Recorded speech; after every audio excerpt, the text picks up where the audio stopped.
Hello प्यारे बच्चों, कैसे हो आप? आई होप आप सही होंगे।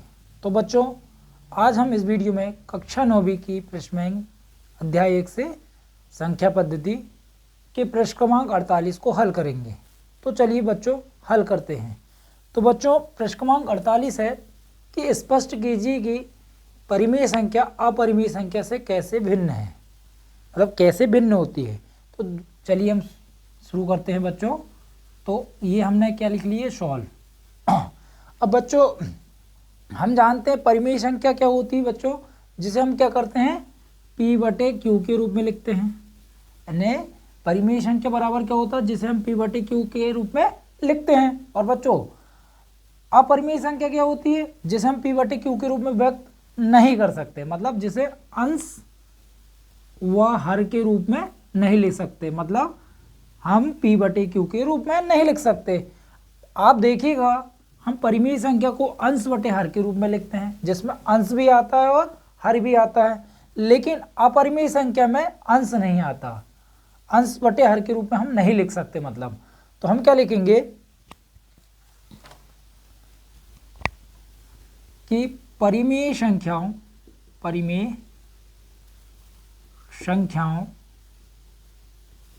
में अंश व हर दोनों पूर्ण संख्या होती हैं। पूर्ण संख्या होती है ना, पूर्ण संख्या होती है जहां हर जो है, जहां हर शून्य के बराबर नहीं होता। तो बच्चों, हमने क्या देखा कि परिमेय संख्या में क्या होती है, जो अंश है और हर दोनों क्या होती है, पूर्ण संख्या के रूप में होती, पूर्ण संख्या होती। और जो हर है वो शून्य के बराबर, मतलब हम जानते हैं Q बराबर नहीं होता है किसके, 0 के। जबकि अपरिमेय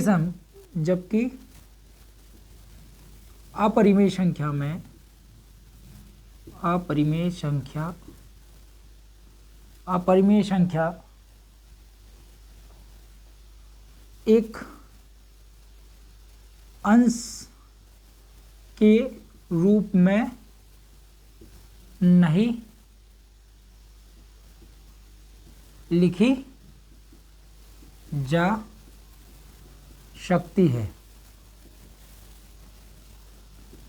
तो बच्चों, हमने क्या देखा, हम क्या कह सकते हैं कि जो अपरिमेय संख्या है उसे हम अंश के रूप में नहीं लिख सकते। मतलब हम क्या बोल सकते हैं कि वे संख्याएं जिन्हें हम P/Q के रूप में लिखते हैं परिमेय संख्या कहलाएंगे, और जिन्हें हम P/Q के रूप में व्यक्त नहीं कर सकते, क्या कह सकते हैं उनको, अपरिमेय संख्या। तो हम परिभाषा भी लिख सकते हैं। तो परिमेय संख्या की परिभाषा क्या लिखोगे आप, वे संख्याएं जिन्हें हम P/Q के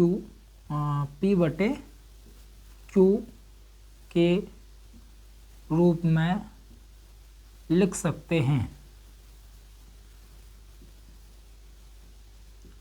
हैं, परिमेय संख्या कहलाती है। तो परिमेय संख्या हो गई क्या, जिन्हें हम P/Q के रूप में व्यक्त करते हैं।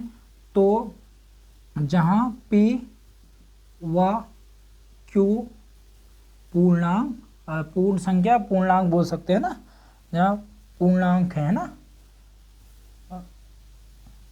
हाँ पूर्णांक, जहाँ पूर्णांक हैं, ये धनात्मक ऋणात्मक कुछ भी हो सकते हैं। तो अपरिमेय में क्या लिखोगे, एक बार और जो था वह भी कर लीजिए आप, जहाँ Q बराबर नहीं होगा 0 के, हर 0 के बराबर नहीं हो सकता। तो अपरिमेय संख्या की परिभाषा क्या लिखेंगे आप, वे संख्याएं जिन्हें P/Q के रूप में व्यक्त नहीं किया जा सकता। जा सकता है।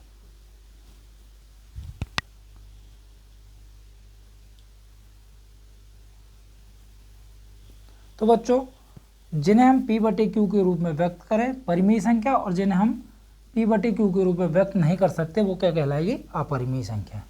तो इस तरह से पृष्ठ क्रमांक दोस्तों ये 48 था बच्चों। अब हम करेंगे पृष्ठ क्रमांक 53। बच्चों इससे पहले मैंने पृष्ठ क्रमांक 48 क्या है, 48 के बाद 49 भी कर दिया था, और 50, 51, 52 तक के प्रश्नों को वही हल कर दिया है। अब हम पृष्ठ क्रमांक 53 को हल करेंगे बहुत ही सिंपल तरीके से। देखिए क्या दिया है बच्चों, सॉल्व लिख लेते हैं पहले हम, फिर प्रश्न पढ़ेंगे हम। क्या लिखा है, दिखाइए कि 0.333 डैश डैश बराबर 0.3 को हमें p बटे क्यू के रूप में लाना है, मतलब परिमेय संख्या के रूप में लाना है, और जहाँ p और q क्या कहलाते हैं, पूर्णांक है, और q बराबर नहीं होगा 0 के। अब देखिए बच्चों इसको क्या करना है, आपको क्या दिया गया है, क्या दिया है 0.333 डैश डैश बराबर क्या दिया है, 3 के ऊपर हम क्या लगा सकते हैं बच्चों, बार। अब इसको हम बार क्यों लगा रहे हैं, क्योंकि आप देखिए 3 फिर 3 फिर 3 फिर 3, मतलब 3 3 3, मतलब एक ही संख्या की बार बार क्या हो रही है बच्चों, पुनरावृत्ति हो रही है। अब देखिए हम इसे क्या करेंगे, मानेंगे कि x बराबर क्या है, 0.3 के ऊपर बार है, ये हमारा समीकरण कहलाएगा बच्चों एक। हमने क्या मान लिए, x बराबर 0.3 के ऊपर बार मान लिए। अब हमें क्या करना है बच्चों, जब यहाँ पे देखिए एक ही संख्या के ऊपर बार लगा है, मतलब एक ही संख्या की बार बार क्या हो रही है बच्चों, पुनरावृत्ति। जब एक संख्या के ऊपर बार हो तो हम क्या कितने का गुणा करेंगे बच्चों, तो 10 का गुणा करेंगे। जब 2 संख्या के ऊपर बार हो तो 100 का, और 3 संख्या के ऊपर बार हो तो कितने का गुणा करेंगे बच्चों, 1000 का करेंगे। 2 संख्या के ऊपर बार रहता तो हम कितने का गुणा करते बच्चों, 100 का, और 3 संख्या के ऊपर बार होगा तो क्या करेंगे बच्चों, 1000 का गुणा करेंगे। तो अभी हम देखते हैं कि कितनी संख्या के ऊपर बार लगा है बच्चों, एक संख्या के ऊपर, तो हम कितने का गुणा करेंगे, 10 का। तो क्या लिखेंगे, दोनों पक्षों में 10 का गुणा करने पर तो क्या हो जाएगा, x गुणित कितना हो जाएगा बच्चों, 10 बराबर 0.3। अब बच्चों हम इसको क्या लिख सकते हैं, हम कितने का गुणा कर रहे हैं, 10 का, तो हम यहाँ पे एक संख्या और बढ़ा सकते हैं। अब देखिए बच्चों यहाँ पे 3 ही आया है, तो डैश डैश कर सकते हैं, गुणित कितना कर सकते हैं, 10। अब इसको हम लिख सकते हैं 10 एकम 10x बराबर 3.3 के ऊपर क्या लगा सकते हैं, बार। समीकरण ये हमारा कितना हो गया बच्चों, 2 हो गया। अब आपको कुछ नहीं करना है, समीकरण 2 ऋण 1 करना, मतलब समीकरण 2 में से 1 को घटाना है। तो 10x ऋण कितना x बटे, और यहाँ बराबर कितना हो जाएगा बच्चों, 3.3 के ऊपर बार और 0.3 के ऊपर बार। अब देखिए बच्चों इसको क्या कर रहे हैं, घटा रहा है, 3 में से 3 गए तो 0, 0.3 की 3, 10 में से कितना गए 1, तो बचेगा 9x। अब 9x बराबर आ गया बच्चों 3, कितना आ गया बच्चों, 3। अब क्या करिए, 9 को गुणा से भाग में लेके जाएगी, तो x बराबर कितना हो जाएगा बच्चों, 3/9। तो हम इसको लिख सकते हैं x बराबर, देखिए 3 एकम 3, 3 तेरह का 9, तो 1/3। तो हमारा आंसर हो जाएगा बच्चों x बराबर 1/3। ये बच्चों हमारा प्रश्न क्रमांक 53 था। यदि बच्चों वीडियो पसंद आ रहा तो प्लीज़ आप लाइक करिए, और आप करेंगे आगे के प्रश्नों को। तो देखिए मैं लिख लेता हूँ बच्चों। प्रश्न क्रमांक 54 है कि दिखाइए कि 0.23535 डैश डैश बराबर है 0.235 को हम p बटे क्यू के रूप में लिख सकते हैं क्या। तो देखिए बच्चों इसे कैसे हल करना है, सॉल्व लिखेंगे हम सबसे पहले, और सबसे पहले हमें जो दिया है उसी को लिख लेते हैं। तो हमें क्या दिया है बच्चों, 0.23535 डैश डैश डैश डैश बराबर दिया है बच्चों 0.235। अब देखिए बच्चों यहाँ पे आप देखिएगा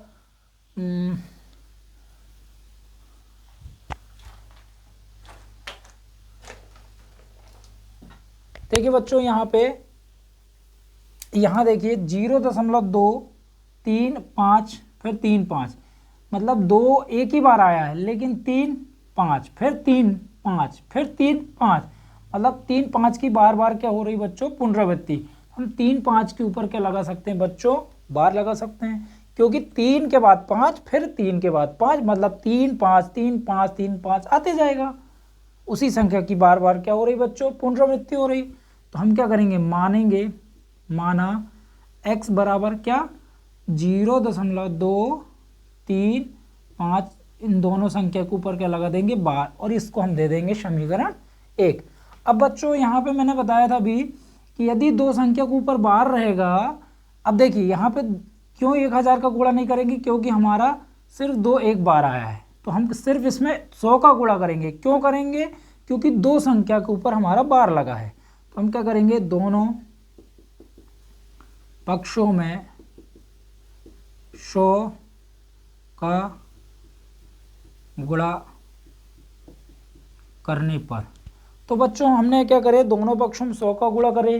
तो करिए गुणा, कैसे करेंगे, 100 गुणित x बराबर 0.235 ऊपर बार गुणित कितना, 100।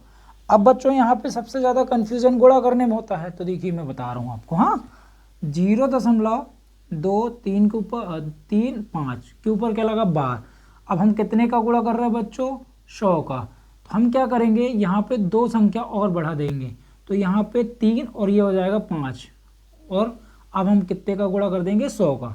तो आप क्या करिए, 23 दशमलव, क्यों, देखिए 1 2, यदि हम गुणा करेंगे, देखिए 0 0 0, कितनी संख्या, 1 2 3 4 5 6, तो 6 शून्य जाएंगे, 3 और 3 6, फिर 3 1 2 3 4 5 6, फिर कटपट, फिर कितने से 5 एकम 5 3 एकम 3 5 एकम 5 3 एकम 3 2 एकम 2। अब इसको क्या करना है, जोड़ना है, 0 5 कितना जाए, सॉरी 0 5 3 5 3 2, कितनी संख्या पहले दशमलव, 1 2 3 4 5 1 2 3 4 5, तो कितना जाएगा बच्चों, 23.5। तो यह हमारा आएगा 23.5, और यह हो जाएगा 100 एकम 100 x हो जाएगा बच्चों। कैसे आया, आपको समझ में आया। हमने क्या करा, यहाँ पे दो संख्या और बढ़ा के हमने 100 का गुणा कर दिए। अब बच्चों हमने पहले भी करे हैं, समीकरण 2 ऋण समीकरण 1 कर देंगे। तो 2 कितना है, 100x है, माइनस कितना है हमारा समीकरण x बराबर, अब देखिए 23 दशमलव कितना है बच्चों, 5 है, और यहाँ है 0.2, हम एक ही संख्या ले लेंगे, है ना। अब इसको क्या करेंगे, घटाएंगे, तो 5 में से कितना गए, 2, तो बचेगा 3 3 की 3 2 की 2, दशमलव के नीचे दशमलव, और 100 में से एक गए तो 99 x आ जाएगा। अब बच्चों आपको क्या करना है, 99x बराबर आ गया 23.3 आ गया। अब बच्चों आप क्या करिए, 99x बराबर, देखिए ये दशमलव हटाएंगे तो 233 हो जाएगा, और दशमलव का एक, और दशमलव के बाद एक संख्या तो कितना लग जाएगा बच्चों, 10 लग जाएगा। अब कोई भी चीज़ गुणा में होती है तो भाग में जाती, तो x बराबर कितना हो जाएगा, 233/10 गुणित 99, तो ये हो जाएगा 233/990 x बराबर। तो बच्चों ये हमारा आंसर था प्रश्न क्रमांक 54 का। तो इस तरह से बच्चों इसको हल करना था। अब बच्चों हम प्रश्न क्रमांक 55 को हल करते हैं।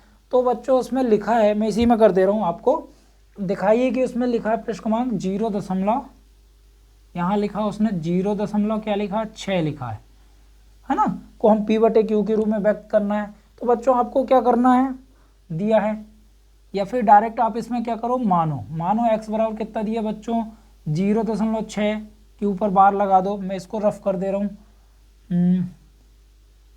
या फिर हम दिया लिख सकते हैं, क्या लिख सकते हैं, दिया लिख सकते हैं, कैसे, 0.666 डैश डैश बराबर 0.6 के ऊपर हम बार लगा सकते हैं। अब देखिए बच्चों कितनी संख्या के ऊपर बार लगा है, एक संख्या का, एक संख्या के ऊपर बार लगा तो हम कितने का गुणा करते हैं बच्चों, 10 का, तो यहाँ 10 आ जाएगा, यहाँ संख्या चेंज हो जाएंगी, 0 दशमलव कितना हो जाएगा 6।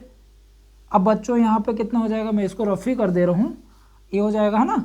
अब ये हमारा समीकरण 1 हो जाएगा, तो 10x बराबर, इसको हम लिख सकते हैं 6.6 के ऊपर बार, ये हमारा समीकरण हो जाएगा। कैसे गुणा करें वो आपको समझ में आ गया होगा, नहीं आया तो आप कमेंट करके बताइए, मैं इसको फिर से समझाऊंगा। तो 10x और माइनस कितना कर दो x बराबर 6.6 ऊपर बार और 0.6 के ऊपर बार, 6 में से 0 6, तो ये आ जाएगा 9x, तो x 9x बराबर कितना आ गया 6, तो x बराबर 6 बटे कितना हो जाएगा बच्चों 9। अब बच्चों आपको क्या करना है, x बराबर देखिए 6 के पार 3 के पार हम 6 आता है कितने बार, या तो मैं और सरल तोड़ के बता देता हूँ, 6 को हम लिख सकते हैं 3 गुणित 2 बटे 9 को 3 गुणित 3, तो 3 से 3 कट गया तो क्या आ जाएगा बच्चों 2 बटे 3। यही हमारा इसका आंसर था। कितना प्रश्न क्रमांक है बच्चों, ये 55 है। तो इस तरह से ये 55 क्रमांक हल किए बनना है। अब बच्चों एक और है इसमें 56 नंबर का, तो बच्चों आप स्क्रीनशॉट ले लो। अब हम करेंगे 56 नंबर को, तो ये 56 नंबर का प्रश्न है, क्या है बच्चों 0.777 बराबर है 0.47 के ऊपर बार। अब बच्चों इसे हम क्या करेंगे, हल करेंगे। देखिए इसको रफी कर लेते हैं।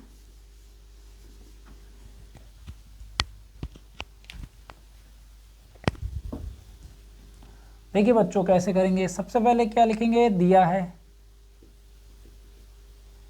0.4777 बार बार लगा देंगे बराबर 0.47 के ऊपर क्या लगाएंगे बच्चों। अब 7 के ऊपर ही क्यों लगा रहा है, क्योंकि बच्चों आप यहाँ पे देखिए 7 की क्या हो रही, बार बार पुनरावृत्ति हो रही है, तो एक संख्या के ऊपर हमने बार लगाए। अब हम क्या करेंगे, मानेंगे, माना माना x बराबर क्या लिख लेंगे 0.47 के ऊपर बार, ये हमारा समीकरण कितना होगा बच्चों 1। अब क्या करते हैं, जब एक संख्या के ऊपर बार लगा रहता है तो हम कितने का गुणा करते हैं बच्चों 10 का, तो दोनों पक्षों में 10 का गुणा करने पर, तो कितना हो जाएगा 10 गुणित कितना x बराबर 0.47 के ऊपर बार गुणित 10। अब आपको क्या करना, देखिए बच्चों इसमें आप डायरेक्ट लिख दीजिए 4.7 के ऊपर बार, बस है ना, रुकना, हाँ लिख दीजिए। अब क्या करिए आप देखिए, ये हो जाएगा 10x, ये हमारा समीकरण 2। अब देखेंगे यदि, अब हम क्या करेंगे इसमें, समीकरण 2 ऋण क्या कर देंगे 1। अब बच्चों क्या करना, 10x और ऋण x बराबर 4.7, 7 के ऊपर क्या है बच्चों बार, तो ये है 0.4, एक ही संख्या हम भी लेंगे। तो देखिए बच्चों 7 में से 4 गए तो कितना बचेगा 3, और ये 4 की 4, 9x, तो 9x बराबर आ गया बच्चों 4.3। अब दशमलव को हटा दीजिए 43, और दशमलव का एक, दशमलव के बाद एक संख्या, तो 9x, तो x बराबर बच्चों हो जाएगा 43 बटे 10 गुणित 9, तो 43 बटे 90 आ जाएगा बच्चों। इस तरह से ये प्रश्न क्रमांक 56 था। बच्चों यदि वीडियो में मैथ समझ में आ रही तो प्लीज़ आप लाइक कीजिए और कमेंट करके बताइए कि हाँ सर हमें मैथ समझ में आ रही है। मैं बच्चों आपके लिए और मेहनत करूँगा जिससे आपसे गणित बन जाए। अब बच्चों हम आगे प्रश्न क्रमांक 57 को हल करते हैं। तो बच्चों प्रश्न क्रमांक 57 है, आप जानते हैं कि 1/7 बराबर 0.142857 है, 0.142857 है। तो वास्तव में लंबा भाग दिए बिना क्या आप यह बता सकते हैं कि 2/7, 3/7, 4/7, 5/7 के दशमलव प्रसार क्या है? यदि हाँ तो कैसे? देखिए बच्चों, सॉल्व। सबसे पहले क्या दिया हमें, दिया है क्या दिया बच्चों, 1/7 बराबर 0.142857। अब बच्चों ये आया कैसे, हम देखते हैं कैसे आया। ये 1 और ये हो जाएगा हमारा 7। भाग नहीं जा रहा, भाग नाश्ते का शून्य, यहाँ क्या ले लेंगे दशमलव, 7 एकम 7, 7 एकम 7, 3। फिर भाग नहीं जा रहा, भाग नाश्ते का शून्य, 7 चौके 28, कितने बार गुणा किए 4 बार, 7 चौके 28 होते हैं, तो कितना जाएगा 2 माइनस, है ना, यहाँ जाएगा कटपेट, ये 0। फिर 7 दूनी 14, कितना आ जाएगा 6 कटपेट, है ना। भाग नहीं जा रहा, भाग नाश्ते का शून्य, ठीक है, 7 आठी 56, 7 आठी 56, ये हो जाएगा 4, 0, 7 पना 35, बच गया 5, फिर 0, 7 सतियाँ 49, तो कितना आ गया बच्चों 1। अब देखो 1 से ही हमने भाग देना प्रारंभ करे थे, तो 1 फिर से आ गए, तो हमारी संख्या की बार बार क्या होगी, पुनरावृत्ति होगी, मतलब यही संख्या फिर से आ जाएगी। तो हम इसके ऊपर बार भी लगा सकते हैं, क्या लगा सकते हैं बच्चों, बार लगा सकते हैं, डैश डैश करके, है ना। अब बच्चों ये बताइए हमें कितने का निकालना, 2/7, तो 2/7, तो इसको हम क्या ऐसा लिख सकते हैं, 2 गुणित 1/7, क्योंकि अंश का गुणा अंश में होगा तो 2 एकम 2, और जिसके बटे कुछ नहीं उसका बटे 1, तो 7 एकम 7, तो 2/7 ही आ जाएगा। अब देखिए 2 गुणित 1/7 का मान कितना दिया बच्चों, ये दिया है, कितना दिया 0.14285 निकाला है हमने, ऊपर क्या लगा देंगे बार, तो इसका गुणा 2 सत्ते 14 की 4 हासिल का 1, 2 पंचे 10, 10 और 11 की 1 हासिल का 1, 8 दूनी 16 और 1 17 की 7 हासिल का 1, 2 दूनी 4, 4 और 1 5, 2 4 दूनी 8, 2 एकम 2, तो 0 दशमलव कितना आया बच्चों 28571 तो इस तरह से हमने किसका मान निकाल लिया बच्चों 2/7 का। अब देखिए हमें किसका मान निकालना है 3/7 का, तो 3/7 का कैसे मान निकालेंगे,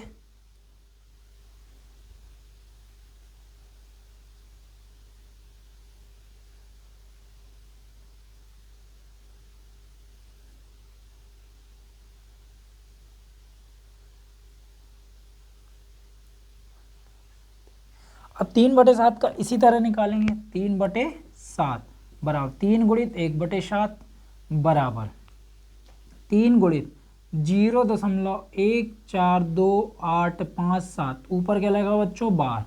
अब क्या करिए गुणा करना है, तो देखिए 3 सत्ते 21 की 1 हासिल का कितना बच्चों 2, फिर 5 तिया 15, 15 और 2 17 की 7 हासिल का 1, 3 अट्ठे 24, 24 और हासिल का क्या था बच्चों हमारा 1, 24 और 1 25, 25 की 5 हासिल का बच्चों अब 2 हासिल का 2, 3 दूनी 6, 6 और 2 कितने हो गए बच्चों 8, 3 चौके 12 की 2 हासिल का 1 बच्चों, 3 एकम 3 और 1 4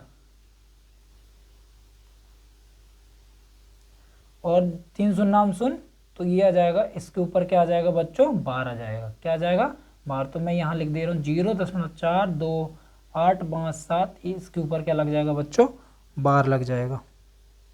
तो इस तरह से हमने किसका मान निकाले बच्चों 3/7 का मान निकाले बच्चों। अब हम किसका मान निकालेंगे 4/7 का मान, तो कैसे निकालेंगे देखिए 4/7 बराबर 4 गुणित 1/7 बराबर 4 गुणित 0.14285 ऊपर क्या लगा बच्चों 12।